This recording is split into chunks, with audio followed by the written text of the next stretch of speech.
Dans le processus de création d'un plan marketing, nous prenons en compte toujours l'analyse situationnelle, en fait, qui fait partie des étapes préliminaires essentielles qui nous permettent de définir des objectifs marketing. Vous comprenez? Donc, nous partons d'une analyse SWOT qui nous permet de voir les forces, les faiblesses, les opportunités. Et quoi d'autre?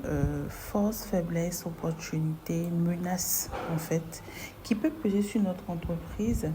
Et ça nous permet également d'évaluer l'environnement de l'entreprise. Et quand on parle de l'environnement de l'entreprise, on parle en fait de ses concurrents. Il n'y a pas ce marché-là sur lequel nous allons nous trouver qui n'est pas concurrencé. Donc, il est très, très important, en fait, de venir et de savoir, de chercher à comprendre qui sont ceux qui existaient sur le terrain avant nous, comment ils faisaient, quelles sont leurs méthodes, quelles sont les stratégies, afin de pouvoir déterminer eux aussi leurs forces, travailler sur nous, nos faiblesses pour pouvoir avoir une part du marché.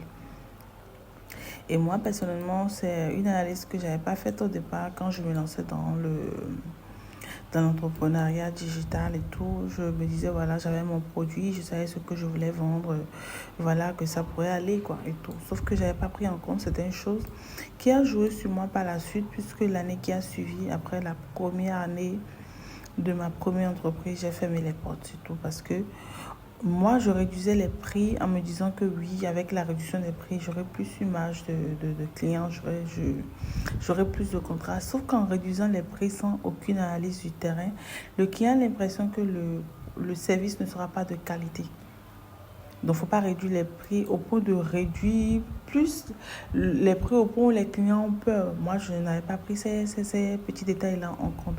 Donc, c'est des détails sur lesquels nous allons travailler avec les étudiants. Donc, il faut avoir un bon ciblage, un bon positionnement en tant que marque, en tant qu'entreprise. Intégrer le mix marketing qui permet de prendre en compte voilà, les 4 P, le produit, le prix, la place et la promotion. Et ne pas oublier d'avoir un plan d'action marketing avec un calendrier précis, avec un budget, des ressources allouées pour ça. Définir le choix des canaux de communication, que ce soit sur les réseaux sociaux, que ce soit par les emailing, que ce soit par les sites, etc., etc. Et après, avoir un calendrier, en fait, pour les campagnes et tout. Donc, vous ne pouvez pas faire tout ça sans clôturer par une analyse, c'est-à-dire que quel est le rendu? Est-ce que ça vous permet d'atteindre les objectifs? Point d'interrogation.